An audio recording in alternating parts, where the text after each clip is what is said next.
tragic thing about financial crises is that when you go through a long period where people borrow too much, you let your system take on too much risk. The adjustment process can cause enormous damage. And you can't sit back as a government responsibly and hope it'll burn itself out. The basic lesson is the government has to act to help contain the damage. Otherwise, you're going to face a deeper, more long-lasting recession. And we're not prepared to do that. Treasury Secretary Tim Geithner in the news again. Welcome back to Morning Joe. I'm Mika Brzezinski along with Willie Guys. Sounding more solid each time he appears. Yeah, he's getting the media thing down and the messaging down. Mike Barnacle and Jim Cramer, how are you? Host of CNBC's Mad Money and author of Jim Cramer's Real Money, Sane Investing in an Insane World. It is so good to have you back. Yeah, I've got to tell you point blank that Mike Barnacle could not be more right. This Tim Geithner, it's not like he took acting lessons. He's just less nervous, but boy, is he in charge. And Bernanke's doing an unbelievable job, and I am declaring an end to the depression here on Morning Joe. Wait, what just happened? Hold on a second. Why? Did you just do that? Yeah, well, I have a lot of power now. I can pretty much do anything. And if you want, I also, by the way, can make Villanova win. I hope you can. Really? Oh, it's already done. You think? Well, no, I haven't. Just like I had that kind of power. Can we put money on it? That's a tough one, though. Jump ball. Michigan State would be so huge for Michigan, a state so... Oh, I know. Just in terms of fairy tales and what we need to do with down 40% autos, Michigan State needs to win. Yeah, we need a good story. Yeah. I understand, Mr. Barnacle. Autos have bottomed out? Autos have bottomed. Yesterday, there was just a gigantic amount of money that came... they've been selling these auto bonds. It was a Bernanke idea. There's tons, as mentioned to Mike off camera, there's tons of money now for a lot of companies to be able to lend to buy cars.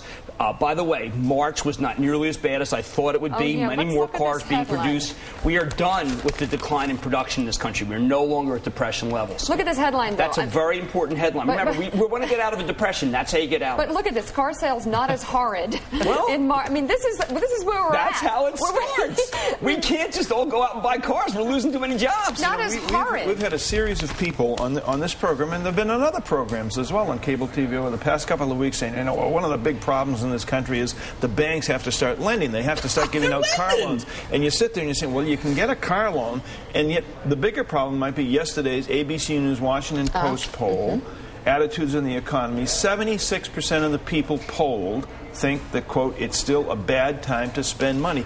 Is that not the larger issue than in August of 2007, when we began the recession? I probably think that 72% felt it was the right time to spend a lot of money. I don't want to say that the Vox Populi is wrong, but things are improving, and they are improving rather rapidly, and you got to get on board. Housing bottomed. I didn't think housing would bottom to June, but housing's a rolling bottom. California bottom. Florida's Something's bottoming. happening there. Yeah, it's pretty big, and that's what happens is if a house goes down 40 to 50%, the affordability there kicks in. There's a lot of mortgage money.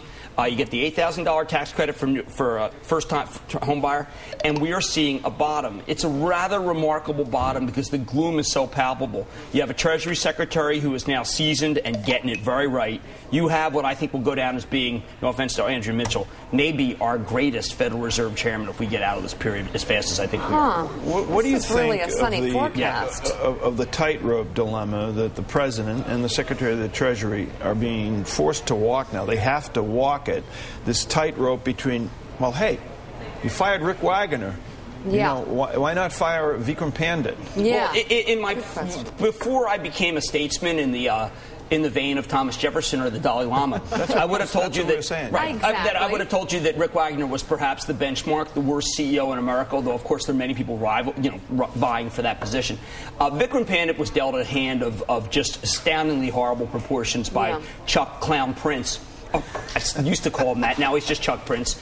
And I feel like that what's happened is that Pandit is trying to get his arms around it.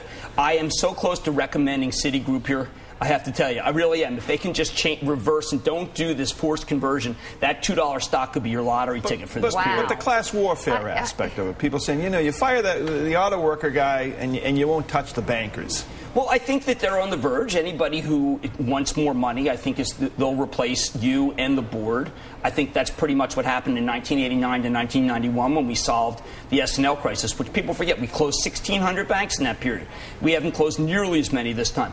We are in a situation where the worst is over. Jim, I defer to you, obviously, on economic issues, but it seems like just yesterday, because it literally was yesterday, we were saying unemployment's going to continue to rise through the year. But here you are declaring an end to the Depression. Last week, we were saying Tim Geithner's a deer in the headlights. Now we're saying he might be the best Treasury Secretary. How did you change turn He's not the best Treasury Secretary. We got that guy Hamilton. He was dynamite. He's on the 10. Good. He's on the 10. He was dynamite. Yeah. But, you know, Bernanke's been good. Bernanke's been good because they flooded the system. You cannot fight the Fed. They literally, when they took interest rates to zero, that was the beginning. When they started this, what's known as TALF, I wish they picked better names like free money.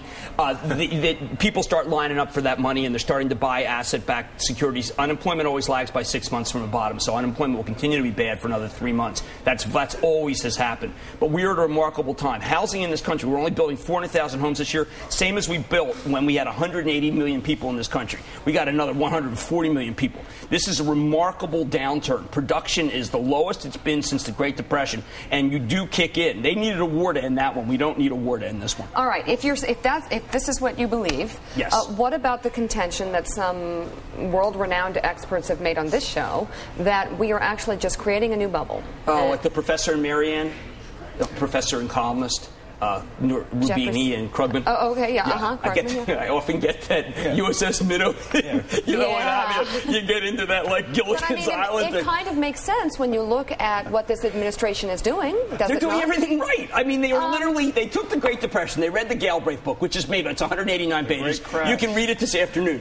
And they basically said whatever they did then, we are going to do the opposite. Hoover raised interest rates, they balanced the budget, so let's take interest rates down and let's blow out the budget. Whatever they did then, we are doing the opposite, and I applaud them for the gutsy thing, which is to recognize what was wrong in 1929 to 32 and just say, we are not going to go down that path again, which is what Geithner was really saying.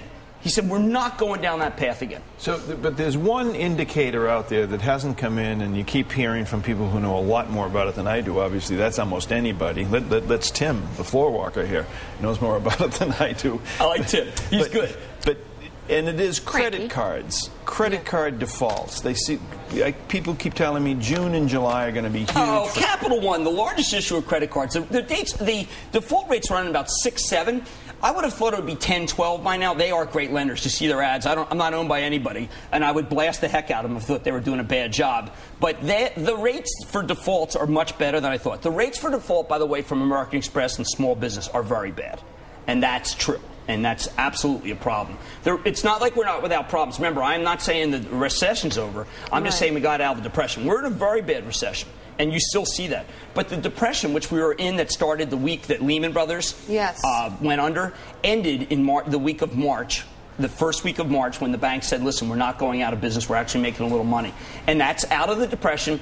The credit cards will still be bad in a recession, but we took the depression off the table, which is why the markets are rallying like mad, and why I believe we saw the bottom at Dow 6350 on March 6th. All right, want to ask. ask. Do you have any teams left in your bracket? Oh, right. How's your bracket? I have Nova going all the way. I mean, it's gutsy. I like their team. Yeah. I do too.